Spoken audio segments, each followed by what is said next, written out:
नमस्कार, शाम के 5 बज चुके हैं। वक्त सीधी बात का है। मैं हूं आपके साथ मोनिका ग्रोवर और सीधी बात में आज बात होगी बिहार की, क्योंकि बिहार में शपथ ग्रहण समारोह भी संपन्न हुआ, जिसके बाद मंत्रिमंडल बनाया गया, पद सौंपे गए और सबसे बड़ी बात जो निकलकर सामने आई वो बात निकलकर सामने आई जो बीते 2 दशकों में नहीं हुआ है।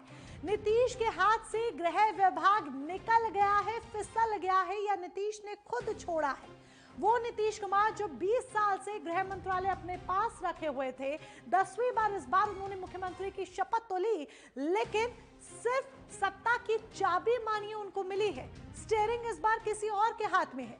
स्टीयरिंग इस बार हाथ में है बिहार के सम्राट के हाथ में, यानी कि डिप्टी सीएम सम्राट चौधरी के हाथ में। क्या ये बीजेपी की किसी तरह की स्ट्रैटेजी है? क्या ये बीजेपी का किसी तरीके से क्लाइमेक्स स्ट्रैटेजी है कि आगे चलकर कुछ और देखने को मिलेगा, या एक तरह का विजन है जिसके तहत बीजेपी चल रही है एक साइलेंट टेक ओवर करने के लिए बिहार में?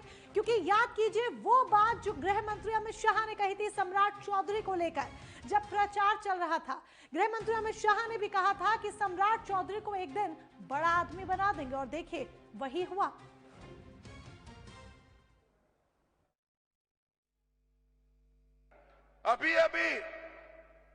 अभी पहलगांव में हमारे बहनों के माथे से सिंदूर पहुंचे थे आतंकवादियों ने।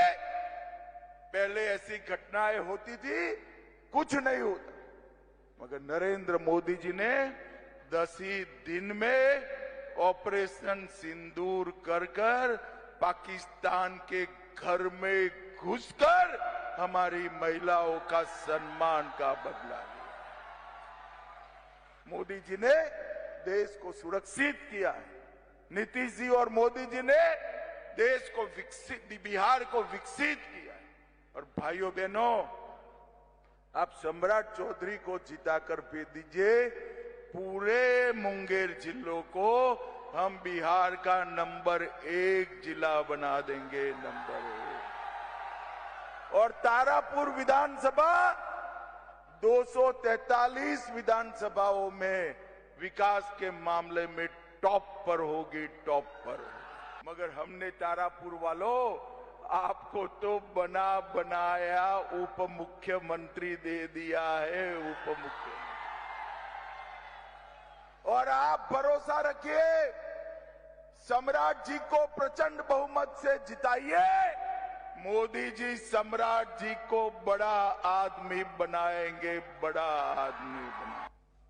तो सम्राट चौधरी को वाकई में बड़ा आदमी बना दिया गया है, क्योंकि गृह मंत्रालय जब सम्राट चौधरी के पास है तो इसके सीधे सीधे कई मायने निकाले जा रहे हैं कि बिहार के लिए सुशासन बाबू का मतलब अब क्या सम्राट चौधरी हो गए हैं, क्योंकि गृह मंत्रालय उनके पास होना है, यानी कि सीधे तौर पर कानून व्यवस्था की सीधी जिम्मेदारी सम्राट चौधरी के पास होना। यही एक बड़ी वजह है कि कई सुलगते सवाल है जो इस विषय के बाद उठ रहे हैं, जिस तरीके से बिहार में यह बड़ा फेरबदल हुआ है। और कौन से वो सुलगते सवाल है जिनके इर्द गिर्द आज की हमारी सीधी बहस होगी, सीधी बात होगी। एक एक कर एलईडी स्क्रीन पर आपके सामने वो सवाल अब हम रखने जा रहे हैं। इन सवालों को जरा ध्यान से देखिएगा। ये वो सुलगते सवाल, क्या वाकई बिहार में हुआ पावर ट्रांसफर? ये सवाल इसीलिए किया जा रहा है क्योंकि मुख्यमंत्री तो नीतीश बाबू हैं, लेकिन चाबी ऐसा लग रहा है, स्टीयरिंग ऐसा लग रहा है, क्योंकि कानून व्यवस्था एक बड़ा विभाग है, गृह मंत्रालय एक बड़ा विभाग है जो सम्राट चौधरी के पास गया है, यानी कि सारी जिम्मेदारी, सारी जवाबदेही सम्राट चौधरी की होने वाली है। दूसरा बड़ा सवाल, क्या बिहार में लॉन्च हो गया है पैरेलल सीएम मॉडल? क्योंकि जिसके पास गृह मंत्रालय होता है उसके पास जवाबदेही होती है। जो डीजी है, आईपीएस ऑफिसर्स हैं, ये सब सीधे रिपोर्ट करेंगे सम्राट चौधरी को। और जब बड़ी जिम्मेदारी और सीधी जवाबदेही सम्राट चौधरी की होगी तो क्या पैरेलल सीएम मॉडल खड़ा कर दिया गया है? यह सवाल गंभीर हो जाता है। क्या नीतीश बनकर रह जाएंगे सिर्फ सिंबॉलिक सीएम कि मुख्यमंत्री वो है लेकिन सारे फैसले जो लेने हैं वो सम्राट चौधरी लेंगे? जब कानून व्यवस्था उनके हाथ है, पूरे राज्य की जिम्मेदारी उनके हाथ में है, राज्य में क्या बदलाव लाने हैं, क्या नियम लागू करने हैं, सब उनके हाथ में है, तो क्या नीतीश बाबू सिर्फ सिंबॉलिक सीएम बनकर रह जाएंगे? ये वाकई में एक बड़ा और गंभीर सवाल बनकर खड़ा हो जाता है, जिसका जवाब बहुत ज्यादा जरूरी है, क्योंकि बिहार के फेरबदल वाकई में काफी कुछ कहते हैं। इसके कई मायने निकाले जा रहे हैं। सिर्फ कुर्सी या बीजेपी की लंबी राजनीतिक रणनीति का हिस्सा, ये सवाल भी इसीलिए क्योंकि गृह विभाग, गृह मंत्री का विभाग, राज्य गृह मंत्री का विभाग सिर्फ एक विभाग नहीं, सिर्फ एक कुर्सी नहीं जो जिस पर बैठकर सम्राट चौधरी हुक्म चलाएंगे या नियम लागू करेंगे या अपनी बात रखेंगे। क्या ये बीजेपी की एक लंबी स्ट्रैटेजी है फ्यूचर को लेकर? क्या बीजेपी साइलेंटली टेक ओवर करना चाहती है? ये उसी से जुड़ी बात इसीलिए निकलकर सामने आती है क्योंकि सारी व्यवस्था और सारे नियम, सारी देखरेख राज्य की कानून व्यवस्था से जुड़ी हुई, सुशासन से जुड़ी हुई, वो सुशासन बाबू जो 20 साल तक बिहार पर राज करते रहे नीतीश कुमार, अब वो सुशासन की जो छवि है वो सम्राट चौधरी के साथ जुड़ने जा रही है। तो क्या ये एक तरह का साइलेंट टेक ओवर है जो भारतीय जनता पार्टी करना चाहती है बिहार में? क्या ये बीजेपी की एक लंबी और सोची समझी स्ट्रैटेजी है, एक रणनीति है कि आगे चलकर बिहार को सिर्फ बीजेपी मॉडल की तरह बनाना है, जिसमें नीतीश कुमार का जो इमेज है या फिर उनका जो विजन है उसकी छाप देखने को नहीं मिलेगी? क्योंकि अगर ये चेंजेस आप लेकर आना चाहते हैं, ये बदलाव आप लेकर आना चाहते हैं, तो वाकई में इसके लिए गृह मंत्रालय एक बहुत बड़ा विभाग हो जाता है। यही एक बड़ी वजह है कि जिस तरीके से ये बड़ा बदलाव हुआ है, इसके कई मायने और दूरगामी जो सोच है, दूरगामी विचार है, दूरगामी परिणाम है, वो देखे जा रहे हैं। इसके साथ ही एक सबसे बड़ी बात, हालांकि इसका जो अंदाजा है वो पहले से लगाया जा रहा था क्योंकि 101 सीटों पर दोनों ही बड़ी दिग्गज पार्टियों ने चुनाव लड़ा और इसके संकेत मिल भी रहे थे कि जब इक्वल सीट्स पर चुनाव लड़ रहे हैं, ऐसे में बीजेपी की सीट्स अगर ज्यादा आती हैं, बीजेपी अगर बड़ी पार्टी बनकर उभरती है, तो ये हो सकता है कि पूरी तरीके से बीजेपी की ही चले और बीजेपी धीरे धीरे अपनी स्ट्रैटेजी, अपना मॉडल बिहार में लागू करे। इसीलिए हम बात कर रहे हैं कि ये कई गंभीर सवाल हैं जिनका जवाब बेहद ज्यादा जरूरी हो जाता है और सीधी बात में आज हम यही सवाल करेंगे। कई खास मेहमान हमारे साथ होंगे, एक एक कर उनका परिचय भी हम आपसे करा देते हैं। हमारे साथ कुमकुम भारद्वाज, बीजेपी की प्रवक्ता, डॉक्टर दिनेश पाल, आरजेडी के प्रवक्ता, के त्रिपाठी, जेडीयू के प्रवक्ता, मनोज कुमार, वरिष्ठ पत्रकार हमारे साथ होंगे। ये सभी खास मेहमान आपको इस वक्त अपनी टीवी स्क्रीन पर दिख रहे हैं। बहुत बहुत स्वागत आप सभी का। और जिस तरीके से ये बड़ा बदलाव हुआ, इसके कई मायने निकाले जा रहे हैं। सबसे पहले कुमकुम भारद्वाज जी, बीजेपी की प्रवक्ता हमारे साथ, और के त्रिपाठी जी, जेडीयू के प्रवक्ता हमारे साथ हैं। उन दोनों से बात करते हैं। कुमकुम भारद्वाज जी, ये जो स्टेप लिया गया है बिहार में, बीजेपी ने अपने पास इस बार गृह मंत्रालय विभाग रखा है, क्या स्ट्रैटेजी इसके पीछे, क्या सोचकर, कैसे नीतीश कुमार को मनाया गया, क्योंकि 20 साल से विभाग उनके पास था? देखिए, आप लोगों ने बड़ा गहरा शब्द यूज किया है, power transfer, silent take over. I don't know, मतलब मुझे ये समझ में नहीं आ रहा कि इन शब्दों की आवश्यकता मीडिया को क्यों पड़ गई। जब हमने चुनाव में साथ जाने का निर्णय लिया, साथ गए, और जीत जो प्रचंड बहुमत मिला है, वहां पे सबसे बड़ी बात हो जाती है कि हम बिहार को क्या बेस्ट दे सकते हैं। बिहार का एक डेवलपमेंट मॉडल तो है ही, साथ में सम्राट चौधरी जी ने जिस तरीके का, बीइंग ए फाइनेंस मिनिस्टर, जिस तरीके का उन्होंने, कहते हैं ना कि बिल्कुल बहुत ही सक्सेसफुल और बहुत ही बेहतरीन तरीके से सारा ही मंत्रालय चला, लेकिन फाइनेंस का एक अलग रिस्पॉन्सिबिलिटी होती है। उसी तरीके से होम मिनिस्ट्री है, उसी तरह से गृह मंत्रालय है, वहां पे आपका सारा लॉ एंड एडमिनिस्ट्रेशन की बात होती है। तो ये तो नीतीश कुमार जी से नीतीश कुमार जी को के लिए हमारी इतनी हम बहुत खुश हैं कि उन्होंने सम्राट चौधरी जी में ये विश्वास दिखाया है कि सम्राट चौधरी इस चीज को बहुत तरीके से इसको एग्जीक्यूट कर सकते हैं, बिकॉज बहुत लॉ एंड ऑर्डर को मैम फैसला क्या डेफिनेटली ये मंत्रालय जब देखिए, बिल्कुल नीतीश कुमार जी का सम्राट चौधरी में जब उन्होंने फाइनेंस मिनिस्टर जिस तरह से उन्होंने अपने काम को दिखाया बिहार के, और हमारे मुख्यमंत्री ने देख करके जो उनको देखा कि बहुत तरीके से उन्होंने हैंडल किया, और सम्राट चौधरी जी एक बहुत स्टालवर्ट नेता है, मैं कह सकती हूँ इसको, और उनकी जो काम करने की शैली हो बहुत ही अलग और बहुत ही बेहतरीन है।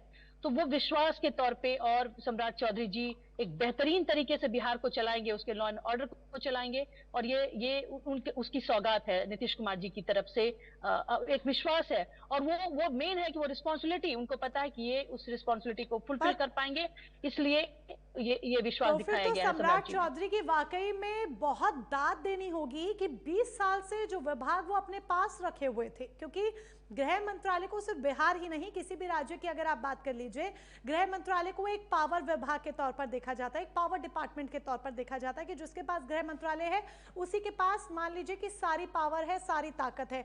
तो अगर उन्होंने पूरा पावर ट्रांसफर खुद अपनी मर्जी से किया है सम्राट चौधरी के हाथ में, तो वाकई में इसमें तो हेड्स ऑफ सम्राट चौधरी को करना होगा, उनकी पीठ थपथपानी होगी। के त्रिपाठी जी भी हमारे साथ हैं।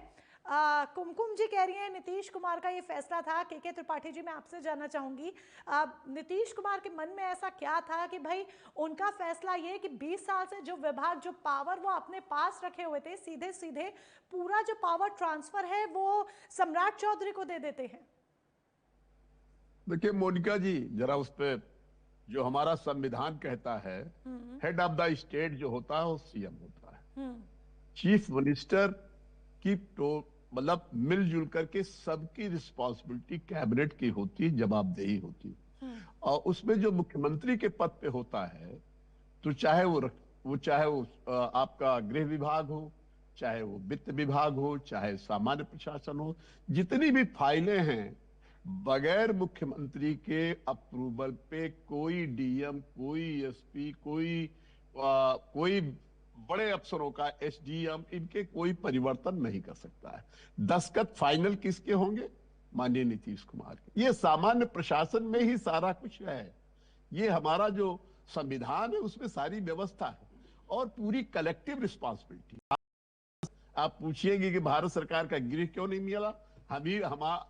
हम दो पार्टियों को वजह से भारत सरकार चल रही है, जेडीयू की और चंद्रबाबू नायडू। लेकिन एक कलेक्टिव रिस्पॉन्सिबिलिटी है। कौन मुख्यमंत्री किससे कौन काम लेना चाहता है वो मुख्यमंत्री को है, वही पावर है। पर 20 साल से तो 20 साल से उनको किसी पे भरोसा नहीं हुआ। वो खुद अपने पास पूरा गृह मंत्रालय रखते हैं, विभाग रखते हैं। देखिए ये आपका मीडिया का चलाया हुआ है। सर, अब जो चीज सालों साल नहीं हुई, 2 दशकों से नहीं हुई, जरा सोचिए 2 दशकों बाद वो चीज होनी, तो हम तो सोचेंगे ना। मोनिका जी मैं जवाब दे रहा हूँ। बहुत से ऐसे मंत्रियों को थोड़ी सी भी शिकायत गई तो माननीय नीतीश कुमार ने उसको बख्शा नहीं है, उसको हटा दिया। तो जीरो टॉलरेंस पे काम करते हैं। अगर किसी के खिलाफ कोई बात आई तो उन्होंने बिना कुछ सुने हुए उसी कार्रवाई कर देते हैं। तभी तो इसलिए माननीय नीतीश कुमार के ऊपर ये पावर ट्रांसफर का लगाना ये मीडिया का काम है। माननीय नीतीश कुमार जानते हैं कि सम्राट चौधरी से कौन सा काम लेना है, अशोक चौधरी से कौन सा काम लेना है, और जो अभी हमारा वित्त जो सबसे बड़ा होता है, जिसका सबसे बड़ा पैसा उसमें इन्वॉल्व होता है, वो हमारे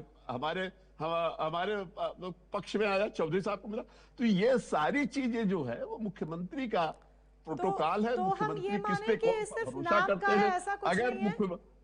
अगर मुख्यमंत्री जी ने सम्राट चौधरी पे भरोसा किया है, यंग आदमी है, तो बहुत अच्छी बात है। ये तो फैसला उनको करना है, और जब समझेंगे तो अपने पास विभाग को ले लेंगे। ऐसा कुछ तो थोड़ी होता है कि वो त्रिपाठी जी, क्या हम ये माने कि नाम सम्राट चौधरी का, काम नीतीश कुमार का? देखिए भाई, मुख्यमंत्री का तो होता ही है, जितने भी काम होते हैं।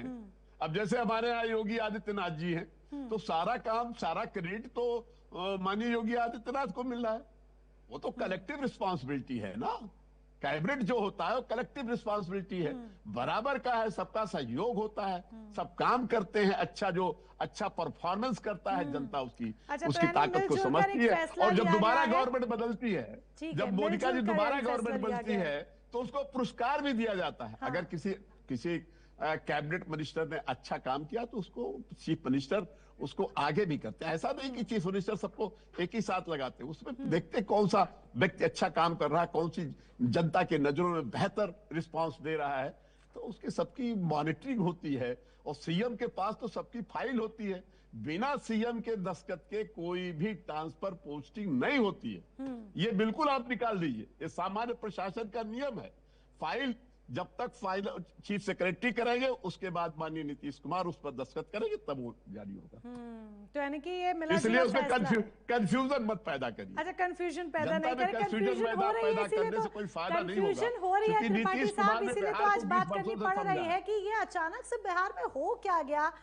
कंफ्यूजन तो हो गई ना, और सिर्फ बिहार में हुआ है, ये सिर्फ हमारे मन में नहीं, तमाम लोगों के मन में कंफ्यूजन आ गई होगी। मोनिका जी, ये सवाल उठना आपका लाजमी तो नहीं है। ये तो एक भरमाया जा रहा है माननीय नीतीश कुमार को लेकर के। माननीय नीतीश, अब हम और आप लोग माननीय नीतीश कुमार को थोड़ी पढ़ाना लगेंगे। 20 साल नीतीश कुमार को तो हम नहीं पढ़ाएंगे त्रिपाठी साहब, नीतीश कुमार को तो नहीं पढ़ाएंगे, उनको कोई पढ़ा भी नहीं सकता है। वो बेहद सज्जन और बहुत दिमागदार व्यक्ति हैं, बुद्धिमान हैं, उनको कोई भी पढ़ा नहीं सकता है। लेकिन इस पर बात करना बनता तो है। अब देखिए ना, जो चीज 2 दशकों से नहीं हुई वो अचानक से हो जाए तो हमें तो लगेगा ना, हर किसी को लगेगा, बिहार की जनता को बल्कि लग रहा होगा कि ये इस बार हुआ क्या, कैसे हुआ, क्या दाव पेश थे। चलिए मैं लौटूंगी आपके पास, और भी खास मेहमान हैं, एक उनके पास भी चलते हैं, फिर आपसे दोबारा से बात होगी। डॉक्टर दिनेश पाल आरजेडी के प्रवक्ता हैं। दिनेश पाल जी, आपके क्या विचार हैं? इस बार सुशासन बाबू नीतीश कुमार को कहा जाता था, लेकिन इस बार शायद बिहार में सुशासन बाबू का जो नाम है, जो टैग है, वो शायद सम्राट चौधरी के पास चला जाएगा, क्योंकि गृह मंत्रालय तो वो संभालेंगे अब।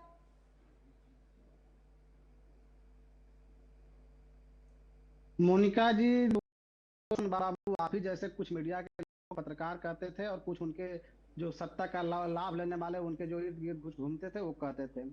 और सुशासन बाबू होते तो आज बिहार एनसीआरबी के आंकड़े में हत्या के मामले में दूसरे नंबर पे नहीं होता, यानी कि जो हत्या अपराध नहीं हो बढ़ते।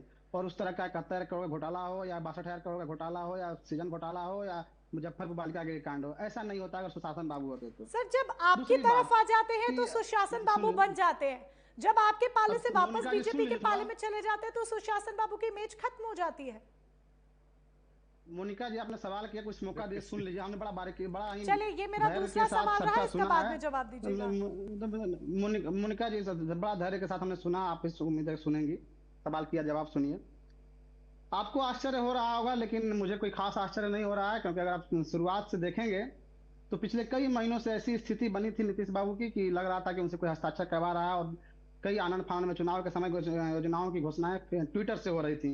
ऐसे लग रहा था कोई भुजा पार्टी वाला चलवा रहा है और उनसे हस्ताक्षर करवा ले रहा हो। और आज जदयू के आपके नेता कह भी रहे हैं कि हस्ताक्षर वही करेंगे, तो आप देश का भी बहुत सारे संविधान पर, बहुत सारे नियमावली पर हस्ताक्षर राष्ट्रपति का होता है, लेकिन कौन चलाता है, कौन तय करता है, बनाता है, आप सब अच्छी तरह से जानती हैं। नीतीश जी का आप ध्यान से दीजिएगा कि जब इससे पहले कई चुनाव हुए, 10 का हो, 15 का हो, 20 का, कभी भी उनको चुनाव के समय या चुनाव शुरू होने के बाद तक पैसा नहीं बांटना पड़ा, जिस तरह से इस बार चुनाव आयोग के मिली भगत से 10,000 रुपया चुनाव के जस्ट पहले, माफी के साथ मैं आपको रोक रही हूं दिनेश जी, नहीं मैं सुन रही हूँ, बस एक लाइन आप मेरी सुन लीजिए, एक लाइन सुन लीजिए। मैं चाहूंगी, ये पैसे वाली बात तो आप कर ही रहे हैं, बट इसके साथ जो सवाल है उसका भी जवाब जल्दी से दें, क्योंकि और भी मेहमान है। ये पैसों वाली बात तो लगातार चल ही रही है। बिल्कुल बिल्कुल। देखिए, आप थोड़ा आज आ जाते हैं आपके जो मंत्रालय बंटवारा पे। आप शपथ ग्रहण पे ध्यान थोड़ा गौर फरमाइएगा। शपथ ग्रहण के दिन 2-3 वीडियो आए, आप देखी होंगी कि मंच पे जो मंत्री जाते थे शपथ लेने से, मोदी जी से मिलते थे, नीतीश जी वहां बैठे उदास दिख रहे थे, शपथ में भी भटक रहे थे, जो उनकी स्थिति थी। और आप पूरा देखिएगा, चुनाव के दौरान कहीं भी उनको मुख्यमंत्री के चेहरा के लिए घोषणा नहीं की गई। और आप ये भी देखिए, प्रेस कॉन्फ्रेंस जो हुआ था, जो 26 सेकंड का जो वीडियोग्राफी हुआ था, उसके बाद सम्राट चौधरी ने ही संबोधित किया था मीडिया को, ध्यान दीजिएगा।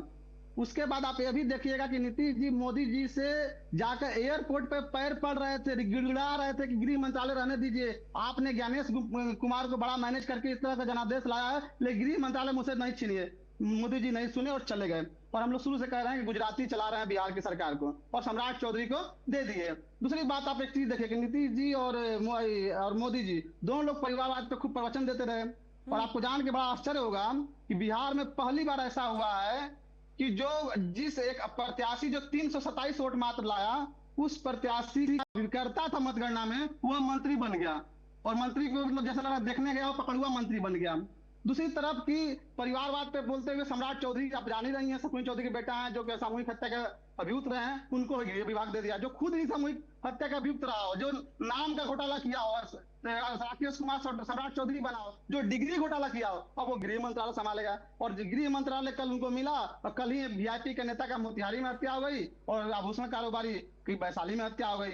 तो ये इस तरह का जो चल रहा है, या जो दिख रहा है, और ये आपको क्या बोलते हैं, ट्रांसफर पोस्टिंग, यानी त्रिपाठी जी कहना चाह रहे थे कि ट्रांसफर पोस्टिंग का जो धंधा है, जो उनका डीके बाबू करते हैं, वो अभी नीतीश जी के पास है। चिंता मत कीजिए, चलेगा, ट्रांसफर पोस्टिंग का धंधा चलता रहेगा। और त्रिपाठी जी एक बात और बोल गए, शायद कुमकुम जी से उन पर रिएक्शन लीजिएगा आप। उन्होंने कहा कि केंद्र की सरकार नीतीश बाबू और नायडू बाबू की वजह से ही चल रही है, यानी दो ही पार्टी केंद्र सरकार चल रही है, बाकी सांसद पता नहीं किस लिए हैं। ये कुमकुम जी बताएंगे क्या दो ही पार्टी के सांसद से चल रही है क्या? तो यह एक स्थिति जो बनी है कि नीतीश जी का 2 दशक आप बोल रही हैं, 47 साल मैं कुमकुम जी से जवाब ही ले लेती हूं। कुमकुम जी प्लीज गया सिर्फ 40 सेकंड्स में फटाफट से 47 आंसर साल के कीजिए, बाद फिर ऐसा मैं हुआ गृह मनोज कुमार जी मंत्रालय के पास गया। अब जाऊंगी। नीतीश कुमार, मोनिका जी, नीतीश कुमार जी अब कठपुतली, चुनाव में भी कठपुतली की तरह घुमाए गए और अब कठपुतली बन के उड़ाएंगे और ये सरकार पूरी कठपुतली तरह बन से चुके हैं दो नीतीश गुजरातियों के कुमार, इशारे पे सीधे चलेगी। तौर पर आरजेडी कह रही है और कठपुतली बनकर ही रहेंगे और पूरे चुनाव में भी कठपुतली ही बने हैं। कुमकुम जी मैं आपसे भी इसका आंसर लूंगी, त्रिपाठी जी मैं आपसे भी इसका आंसर लूंगी, सिर्फ 40 सेकंड्स में, फिर मनोज कुमार जी के पास जाएंगे। कुमकुम जी स्टार्ट।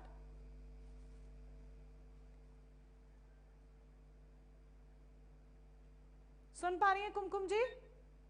चले शायद आवाज जी दोबारा प्रश्न करें, मैं सुन नहीं पाई, प्लीज दोबारा दिनेश पाल जी क्वेश्चन कह करें रहे हैं कि नीतीश कुमार सिर्फ पूरे चुनाव में, चुनावों के बाद और अब भी कठपुतली बनकर रह गए हैं। क्या कहना है इस पर आपका कि कठपुतली बनकर रह गए हैं नीतीश कुमार और आगे भी वही बनकर रह जाएंगे और करेगी सब बीजेपी? मैं क्या बोलूं, हार ऐसी है, व्यथा ऐसी है इनकी कि इनको चोटिल करना भी हम नहीं चाहते, क्योंकि बिल्कुल लहूलुहान है अभी ये, जिस तरीके से इनको बिहार की जनता ने सबक सिखाया है।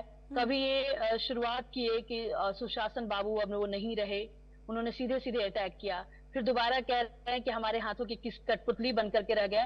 तो ये देखिए, अगर इस तरीके का वर्जन आता है इनकी तरफ से, मतलब एक तरफ कुछ बोल रहे हैं, मतलब एक ही कॉइन के दोनों पहलू की बात वो कर रहे हैं कि इधर की भी बात करें उधर की भी बात करें, जिसका कि कोई सर पैर नहीं है। और हम इन चीजों पे चर्चा के लिए कोई तुक ही नहीं बनता है। हमारे वो नेचुरल अलायंस शुरू से रहे हैं, अटल बिहारी वाजपेयी के टाइम से वो हमारे साथ रहे हैं नीतीश कुमार जी, और नीतीश कुमार जी को पता है कि वो ये इनके साथ जा करके उनको समझ में आ गया था कि इन लोगों ने जो गंध मचाया था पूरे बिहार को, जो रक्त रंजित किया था। 40 seconds only, 40 seconds please, request है क्योंकि मनोज जी भी वेट कर रहे हैं। दिनेश जी फटाफट से 40 सेकंड्स, देन त्रिपाठी जी फटाफट से ओनली 40 सेकंड्स। दिनेश जी का हमने तो तो सबसे आंकड़ा बड़ा परिवार, त्रिपाठी जी, दिनेश जी कुछ कह रहे हैं, ठीक है दिनेश जी 40 सेकंड्स फटाफट। मोनिका जी मैंने तो इन्हीं का आंकड़ा दिया भाई, गृह मंत्रालय की तरफ से एनसीआरबी के आंकड़ा के अनुसार दूसरे नंबर पे बिहार है, एक नंबर पे यूपी अपराध में, तो फिर सुशासन कैसे हुए? मोनिका जी, आंकड़ा के अनुसार मोनिका जी 25 में 229 हत्याएं रोज हो रही है। सुनिए, नेचुरल गठबंधन की बात कर रहे हैं। मोनिका जी, परिवार बात पे जो सवाल इन्होंने घोषणा हुई तो नीतीश जी बाहर निकल गए थे, उसके बाद 17 में नीतीश जी हम समझ गए। बताइए त्रिपाठी जी। मैं कुमकुम जी से नेचुरल अलायंस क्या होता है, 2 बार नीतीश जी गठबंधन तोड़ चुके हैं, 13 में भी तोड़े हुए हैं, उसके बाद 22 में भी तोड़े हुए हैं, तो फिर नेचुरल अलायंस क्या होता है भाई? कैसा नेचुरल अलायंस आपका जो बार बार तोड़ देते हैं? अब देखिए, हम मिट्टी में मिल जाएंगे लेकिन नहीं जाएंगे उधर तरह। त्रिपाठी जी पर बात तो है, नीतीश कुमार पे सवाल तोड़ते हैं, उनके अलायंस को लेकर, उनके बिहेवियर को लेकर, पाला बदल लेते हैं। मैं बता रहा हूं, देखिए मोनिका जी, जहां तक सवाल परिवारवाद का है, ये तो परिवारवाद में ही मुख्यमंत्री वही, बीबी मुख्यमंत्री, दोनों बेटे मंत्री, बेटी मंत्री, बेटी राज्यसभा, बेटी भी लोकसभा, ये सब परिवार बात का एक पूरा कुछ सारा परिवार। और अभी देखिए, अरे भाई मोनिका जी, अभी आपने देखा वहां 17% अकलियत है, मुस्लिम है, लेकिन उसको डिप्टी सीएम की घोषणा नहीं किया इन्होंने। और अभी जब आप विपक्षी दल का नेता बनना हुआ तो स्वयं ही अपना नाम प्रस्तावित कर दिया, मुख्यमंत्री का नाम स्वयं प्रस्तावित कर दिया। काहे को भाई, अरे भाई जो चुन करके वो आते तब उनको चुनते, लेकिन आपने क्या किया? बात और बेटा ही संभालता है परिवारवाद। मोनिका जी, और जहां तक सवाल है हमारा, जहां तक सवाल है सुशासन की बात है, ये सुशासन ठीक है, आरोप प्रत्यारोप इसी तरीके से चलते रहेंगे, लेकिन इसको एनालाइज करना बहुत ज्यादा जरूरी है और मनोज कुमार जी से बेहतर इसको शायद कोई और एनालाइज नहीं कर पाएगा। मनोज कुमार जी, जो बड़ा स्टेप इस बार और बड़ा बदलाव इस बार बिहार में हुआ है, जो बीते 2 दशकों में नहीं हुआ, क्या हम ये माने कि एक तरह का पावर ट्रांसफर है? क्योंकि बेशक बीजेपी कुछ और कहे, जेडीयू की तरफ से कुछ और कहा जाए, लेकिन शायद आप सही तरीके से एनालाइज करें, क्या वाकई में ये एक तरह का पावर ट्रांसफर गेम है? आप सही बता रहे हैं। जिस तरह से रुझान आया और चूंकि भारतीय जनता पार्टी का ऑलवेज रहता है कि किस तरह से उनका चीफ मिनिस्टर बने, तो मुझे ऐसा लग रहा है कि इस बार भी किसी न किसी रूप में सत्ता पे किस तरह से हावी रहे भारतीय जनता पार्टी, उसी के आधार पे मुझे ऐसा लग रहा है कि होम मिनिस्ट्री जो है भारतीय जनता पार्टी को मिला। और चूंकि ऐसे पिछले एक साल की अगर हम बात करें तो नॉर्मली ये देखा गया है कि पीछे से सरकार जो है भारतीय जनता पार्टी ही जो है बिहार में चला रही थी। जिस तरह से अगर मान लीजिए पावर फ्री की अगर हम बात करें तो नीतीश कुमार जी 5 साल 10 साल पहले ऐसे बोलते थे कि नहीं किसी को कुछ फ्री भी हम नहीं देंगे बिहार में किसी को, क्योंकि काम करना पड़ेगा और उतना हमारे पास पैसा नहीं है बिहार सरकार के पास कि वो फ्री भी बिहार में दे। लेकिन जैसे ही इलेक्शन जो है आ गया तो ये हम लोगों ने देखा कि किस तरह से 10 लाख रुपया जो है जीविका दीदी हो चाहे फ्रीवीज चाहे पावर के रूप में हो, तो मुझे ऐसा लग रहा है कि धीरे धीरे भारतीय जनता पार्टी ये चाह रही है कि किसी न किसी रूप में जो है एक भारतीय जनता पार्टी का छाप भी हो। और इलेक्शन में भी ये देखा गया कि बिग ब्रदर सबसे ज्यादा जो सीट मिला वो भारतीय जनता पार्टी को ही मिला। ये बात सही है जो जेडीयू प्रवक्ता बोल रहे थे कि सभी चीफ मिनिस्टर का ये पावर होता है कि वो कैबिनेट में किसे लाए और जो भी डिसीजन होता है वो चीफ मिनिस्टर का ही वो जुरिडिक्शन होता है और उन्हीं का सिग्नेचर होता है। ये बात भी सही है, कहीं ना कहीं इसकी छाप जो यानी कि प्रचार के वक्त से चुनावों के वक्त से ही कहीं ना कहीं दिख रही थी कि बीजेपी धीरे धीरे बिहार में पूर्ण रूप से आगे बढ़ना चाह रही है और फ्रंट फुट पर खुद बीजेपी रहना चाह रही है। सीधे मनोज कुमार जी के पास एक बार फिर से मैं आना चाहूंगी। मनोज कुमार जी, आपने कहा कि वाकई में इसके मायने कई हैं और कहीं ना कहीं ऐसा लग रहा है और इसकी छवि बीजेपी ने इसके इंडिकेशन दे भी दिए थे और यानी कि बिहार में अब बीजेपी की एक तरह की छवि देखने को मिलेगी। क्या हम ये माने कि कानून व्यवस्था, गृह मंत्रालय, ये सब बीजेपी के हाथ में डायरेक्टली होने का मतलब ये है कि उत्तर प्रदेश का जो मॉडल है कानून व्यवस्था को लेकर वो अब बिहार में भी देखने को मिलेगा?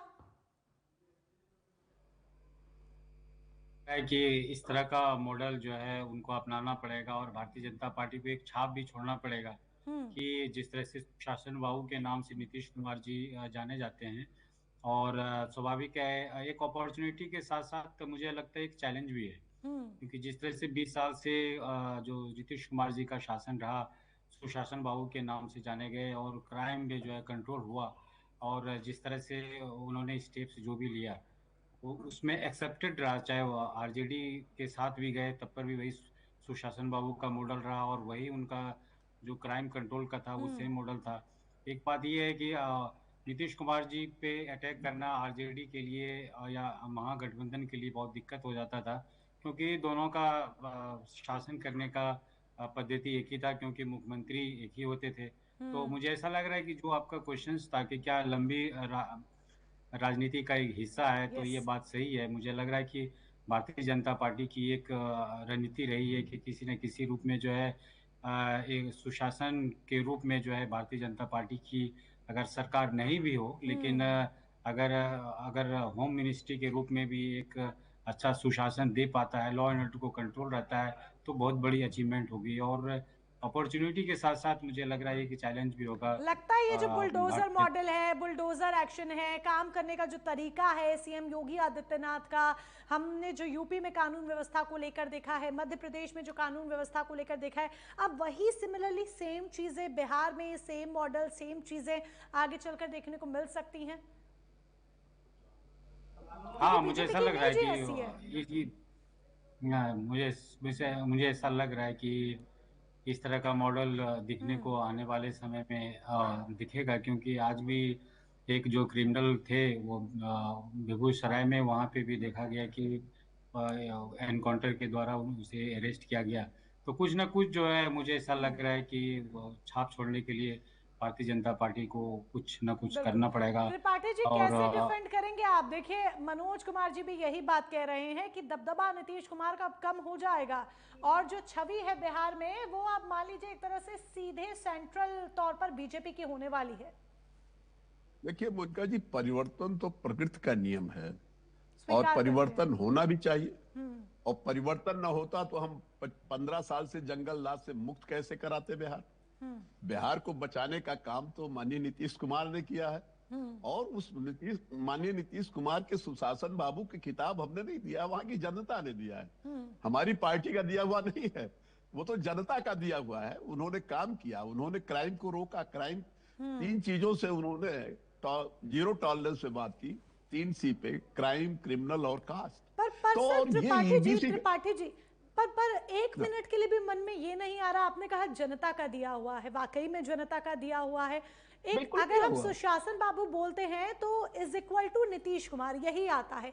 पर जब कानून बिल्कुल। व्यवस्था से जुड़ी बातें सम्राट चौधरी करेंगे, कानून को के नियम सख्त करने का काम, क्राइम खत्म करने का काम सम्राट चौधरी करेंगे, तो ये टैग जनता अब उनको दे देगी। तो ये दिल में कुछ धक धक नहीं हो रही कि ये पूरा टैग और पूरी इमेज शिफ्ट हो जाएगी?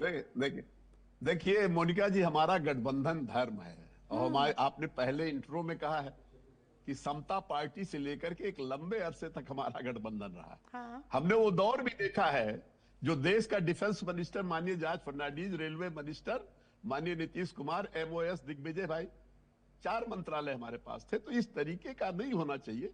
ये तो एक कलेक्टिव होती है, सबकी रिस्पॉन्सिबिलिटी होती है। उसमें ऐसा नहीं है कि माननीय नीतीश कुमार जहां भी रहे बहुत अच्छा काम किया, चाहे वो कृषि में रहे हो। मैं तो दोनों में मेंबर रहा, रेल में भी मेंबर रहा, कृषि में भी रहा। तो उनको आज भी लोग याद करते हैं, उनके कामों से लोग याद करते हैं। अगर हाँ, जब भी गृह मंत्री जिनको सम्राट जी को बनाया गया है, तो माननीय सम्राट जी एक अच्छा आज उनका जो एक बयान आया है उस पर जरा चिंतन कर लीजिए। वो बयान हमारे यहाँ माननीय योगी आदित्यनाथ ने भी कहा कि भाई मैं कह रहा हूं कि जितने भी अपराधी हैं वो बिहार छोड़ के चले जाएं। तो आज बहुत बड़ा संदेश उन्होंने भेजा जनता के नाम में। आते ही बहुत बड़ा संदेश उन्होंने दिया है, क्योंकि वो कलेक्टिव रिस्पॉन्सिबिलिटी होती है।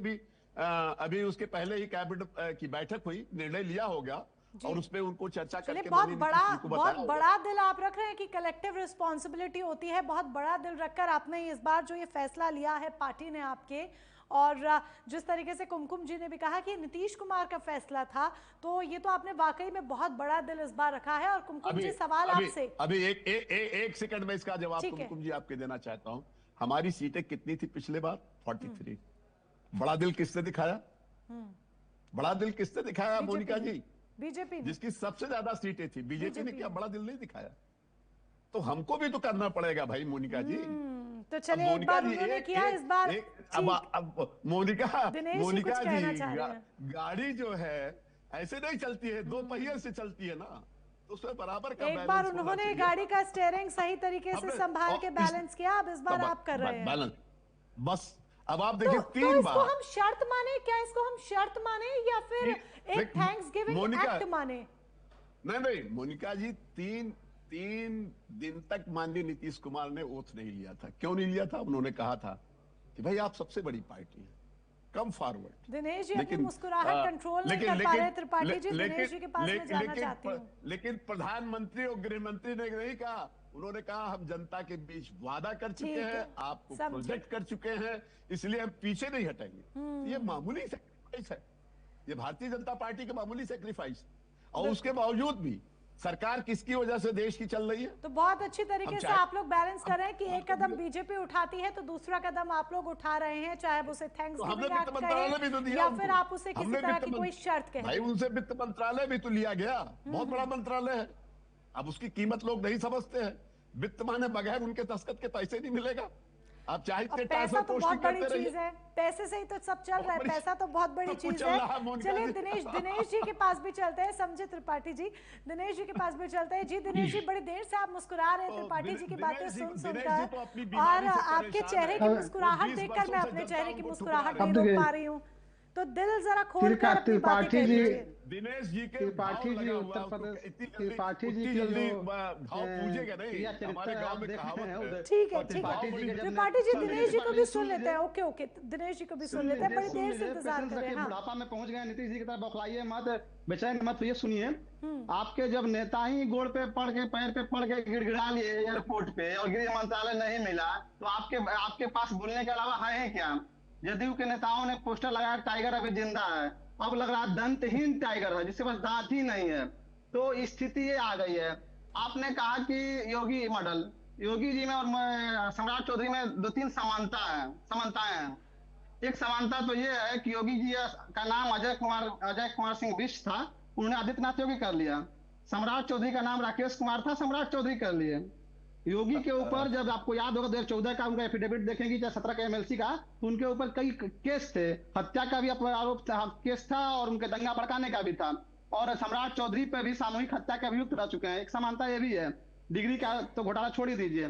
तीसरी बात एक है कि आदित्यनाथ योगी का भी वही मॉडल है कि वो धर्म और जाति देखकर और विपक्षी पार्टियों के लोगों पर बुलडोजर चलाते हैं, टॉर्चर करते हैं। और बिहार में भी आपने देखा होगा कि सम्राट चौधरी के बनते ही वीआईपी के नेता को की हत्या कर दी गई। तो यह उनके दिख रहा है, और भाजपा के उसी तरह के जो लोग पसंद है कि जिस तरह गुंडा की तरह भाषा जो बोलता हो, जो दंगाई की तरह बात करता हो, जिसपे कुछ अपराध के आरोप लगे हो, वही सब गृह मंत्रालय संभालता है। और आप देखी होगी अब सम्राट चौधरी की भाषा कैसी रहती है। आप एक चीज इंट्रो में अपने एक चीज दिखाया कि सम्राट चौधरी के बारे में अमित शाह जी कह रहे हैं कि इन्हें जिता दीजिए, बड़ा आदमी बनाऊंगा, बड़ा आदमी बना आपको मालूम होगा कि सुनील सिंह पिंटू, जिसका चुनाव के जस्ट पहले एक बहुत ही अश्लील वीडियो वायरल हुआ था, उसके सभा में भी अमित शाह ने कहा था कि सुनील पिंटू मेरा दोस्त है, इसको जिता दीजिए, बड़ा आदमी बना देंगे। और बाद में जब सुनील पिंटू की नीतीश जी के साथ तस्वीर आई तो लगा कि अब नीतीश जी भी भाई सदन में महिला पे बस सेक्स का ज्ञान बांट चुके हैं, तो दोनों में बड़ी बढ़िया एक तालमेल बनेगी और कुछ महिला विभाग है तो कुछ विभाग दे देंगे, लेकिन ऐसा नहीं हुआ। तो ये स्थिति है। उसके बाद जदयू के प्रवक्ता त्रिपाठी जी कह रहे थे कि जिस पर आरोप लगता है, अब इससे बाहर आरजेडी कब निकलेगी? छोड़ देते हैं। सुन लीजिए, आरोप लगा था दिलीप जायसवाल पे कॉलेज घोटाला का, मंत्री बने हुए हैं। मंगल पांडे पे लगा घोटाला, मंत्री बने हुए हैं। अशोक चौधरी पे करोड़ों का घोटाला लगा, मंत्री बने हुए हैं। अरे क्या बात करते हैं भाई, जिस तरह से आपके मोदी जी दिन रात झूठ बोलते रहे, उस तरह आप जदयू के लोग भी बोलने लगा है। एकदम मतलब स्थिति ये है कि लग रहा कि अरे भाई चारा चोर को आपने उसी के शैली में जुमला फिरने लगा। मोनिका जी चारा चोर को आपने राष्ट्रीय अध्यक्ष बना रखा है। उसके बाद सुन लीजिए, उसके बाद गृह मंत्रालय संभालना केंद्र का, तो बिहार में जो भाषा वाला कोई आता है कौन बड़ी बात है। और अब इनके चारा चोर में जो अभियुक्त हो, जो लेटरल एंट्री, कॉलेजियम सिस्टम, परिवार, राष्ट्रीय अध्यक्ष कैसे आप बर्दाश्त कर रहे हैं? क्या किया अंतिम में, क्या आपके जो विपक्ष के मंत्री, विपक्ष के नेता है, उनके ऊपर भी आरोप है, सामने उनके सामने परिवारवाद की लाइन लगी रही मंत्रियों का। त्रिपाठी जी ऐसा ना कहिए, क्योंकि इन्हें, अरे आपको दिखेगा नहीं मोदी जी के सामने। अरे भाई राष्ट्रीय अध्यक्ष आप तो हटाए नहीं, आज तक राष्ट्रीय अध्यक्ष चारा चोर को हटा देते। चारा चोर जो है उनको राष्ट्रीय पे आ रही है, तो आप कह रहे हैं कि ऐसा मत कहिए। 20 साल से आप लालू प्रसाद यादव की एक ही चीज को गा गा कर हर साल चुनाव जीत रहे हैं। जरा सोचिए, इस बार उस युवा ने भी वोट किया जो 20 साल पहले पैदा हुआ होगा, उसने लालू राज देखा ही नहीं, पर आपकी बातें सुनकर उसने वोट किया, आपके हक में वोट किया। तो आप भी तो वही राग अलापते आ रहे हैं ना। अब अगर वो राग अलाप रहे हैं तो आप उन्हें टोक रहे हैं। सरकारी संसाधनों का दुरुपयोग का युवा नीतीश की पुलिस से सरकारी तंत्रों का, सरकारी संसाधनों का उपयोग है कि जो अपराधी होता है उसका नाम लिखा जाता है, थाने में लिखा रहता है हिस्ट्री शीटर का, मोनिका जी।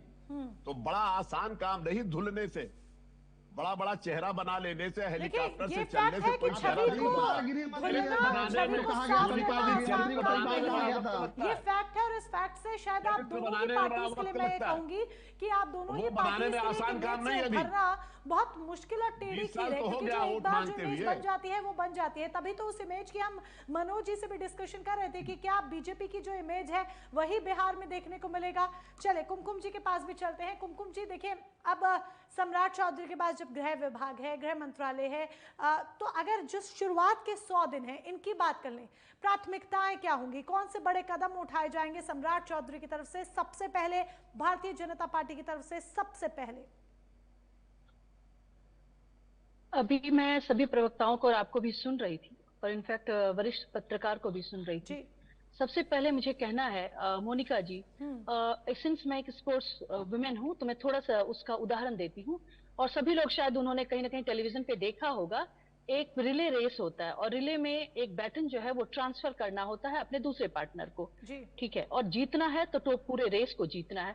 तो ऐसा नहीं होता है कि उन 4 पार्टनर्स में, रिले में मान लीजिए 4 पार्टनर्स होते हैं हमारी पॉलिटिक्स में, या फिर जो हमारा कैबिनेट मंत्रालय होता है उसमें एक सर्टेन कोऑर्डिनेशन होता है, तो हर किसी की रिस्पॉन्सिबिलिटी होती है। ऐसा नहीं होता है कि किसी के पास वित्त है, वित्त भी जैसा अभी बता भी रहे थे त्रिपाठी जी, वित्त मंत्रालय बहुत बड़ा मंत्रालय है। और मैं आपको बताऊं, मैं बार बार आपके चैनल पे बोल चुकी हूं कि वित्त मंत्रालय में अगर आप देखें तो 15 फाइनेंस कमीशन के तहत मोदी गवर्नमेंट ने जो हाय तौबा ये लोग मचाते थे विपक्ष वाले कि इनको विशिष्ट राज्य का दर्जा चाहिए, तो विशिष्ट राज्य का दर्जा क्या, 15 फाइनेंस कमीशन के तहत जितना फंड बिहार को दिया गया, अगर आप उसको देखेंगे, और उसमें एनके सिंह जो उदय सिंह जन स्वराज पार्टी के जो प्रेसिडेंट हैं, उनके भाई हैं, और आप समझिए कि वो बिहार का व्यक्ति जो है, वो व्यक्तित्व है, उनकी जो अंडरस्टैंडिंग है, उनके ही द्वारा मोदी जी ने 15 फाइनेंस कमीशन के तहत बिहार को जो फंड मिला है, वो आपको देखने की जरूरत पड़ेगी कि कितना फंड मिला, और फंड किस लिए मिला है, just for the development model, कि बिहार को कैसे एक डेवलपमेंट के जो कहते हैं ना ट्रैक पे बिल्कुल हम दौड़ाते रहें और इसको शीर्ष पे पहुंचाएं। क्योंकि इन लोगों ने जो 15 साल की सरकार में जो इन्होंने ध्वस्तीकरण किया था, वो तो एक पार्ट है, जो लॉ एंड ऑर्डर के ऊपर जो धब्बा था बिहार के ऊपर, एक छोटा मोटा धब्बा नहीं था, वो बहुत बड़ा धब्बा था, और उसको धुलने का किसी ने काम किया है तो सिर्फ वो 2 लोगों को जाता है उसका। एक हमारे शीर्ष में बैठे हुए देश के प्रधानमंत्री आदरणीय नरेंद्र दामोदर दास मोदी जी, और दूसरी हमारी बिहार की महिलाएं, जिन्होंने साइलेंटली कहते हैं ना कि बूथ पे पहुंच करके जो इनका जो कहते हैं ना शिकार किया है इन लोगों का। तो बिहार में भी जो बात हो रही है कि लॉ एंड ऑर्डर को सुधारा जाएगा, ऑलरेडी फाइनेंस पहले सम्राट चौधरी जी के पास था। मैं अपने बातों में आपको पहले भी बताई, first part of the debate में बताई कि उन्होंने बेहतरीन तरीके से फाइनेंस डिपार्टमेंट को संभाला। अब दूसरा है कि लॉ एंड ऑर्डर, मतलब सारा मंत्रालय अपने आप में बहुत महत्वपूर्ण है, लेकिन जिस तरीके की चर्चा आप कर रहे हैं तो मैं इसी 2 विषय को ले रही हूं, मैं दूसरे मंत्रालय को नहीं ले रही हूं। तो यहाँ है, तो यहाँ पे मुझे यही लगता है कि यहाँ पे भी योगी मॉडल और जिस मॉडल की बात हो रही है उनके पास है। इसीलिए सवाल मेरा कि जो शुरुआती 100 दिन है उसमें प्राथमिकताएं क्या होने वाली है भारतीय जनता पार्टी की, या फिर ये कहें कि सम्राट चौधरी की, क्या बदलाव देखने को मिलेंगे, क्या नए नियम देखने को मिलेंगे, किस तरीके से कानून व्यवस्था में और बेहतर सुधार देखने को मिलेगा, क्या शुरुआती 100 दिन की प्राथमिकताएं? देखिए, जैसे आपने पहले ही कहा कि उन्होंने कहा है कि जो यहाँ के जो आतंकी लोग हैं, जो क्रिमिनल्स हैं, वो बिहार छोड़ दें। ये तो उन्होंने आपके माध्यम से मैं सुनी उन्होंने इस बात को बोला। अब इससे बड़ी बात क्या हो सकती है? आप योगी की बात कर रहे हैं, बहुत जगह की बात कर रहे हैं, लेकिन अल्टीमेटली है कि आपको और अगर मैं बात करूं अपने गृह मंत्री की, तो अमित शाह जी ने भी बोला है, जो नक्सल बेल्ट है उसके बारे में बोला है कि नक्सलियों को कि मार्च 2026 तक समर्पण कीजिए और मेन धारा में आकर के शामिल होइए। तो देश के साथ किस तरह से कदम टाल करके बिहार चल रहा है, और बिहार में भी आपको बिल्कुल देखने को मिलेगा कि जो नक्सल का क्षेत्र रहा, और एक समय पे इन लोगों ने जो कम्युनिस्ट पार्टी का जो इकबारी का जो क्षेत्र रहा था, जो भोजपुर वाले क्षेत्र में जो इतना जहानाबाद का मगध रीजन का बेल्ट ले लो, वहां पे जो किया था, बहुत साइलेंट हुआ नीतीश जी की सरकार गया। नीतीश जी ने लाया इस चीज को, जब वो जैसे ही 2005 में वो सीएम बनते हैं तो बिहार आर्म्स एक्ट को लाया जाता है। तो सम्राट चौधरी जी उसी कहते हैं ना कि जहां पे उन्होंने बैटन को सौंपा है नीतीश कुमार जी ने सम्राट चौधरी जी को, उसको वो आगे बढ़ाएंगे। जी चलिए, जो रिले रेस आप कह रही हैं, इस रिले रेस में देखते हैं कि नीतीश कुमार ने जो कार्य किए हैं उसको सम्राट चौधरी अब जब उनके हाथ में कमान आई है, कितनी बेहतरीन तरीके से आगे उसको लेकर जा पाते हैं नहीं, और विजय किस तरीके से होगी ये भविष्य बताएगा। फिलहाल आप सभी खास मेहमान हमारे साथ जुड़े, इस चर्चा में शामिल हुए, इसके लिए बहुत बहुत धन्यवाद। तो अकॉर्डिंग टू बीजेपी, जेडीयू, दोनों ही पार्टीज ये कह रही हैं कि एक नॉर्मल चेंज है, इसको अलग तरीके से ना देखा जाए, लेकिन बेशक ये एक नॉर्मल चेंज हो, चाहे बीजेपी जेडीयू कह रही है, लेकिन वाकई में राजनीतिक विश्लेषक भी ये कह रहे हैं कि इसके कई तरह के महत्वपूर्ण मायने हैं, और बिहार में ये वाकई में आगे चलकर एक गेम चेंजर भी साबित हो सकता है।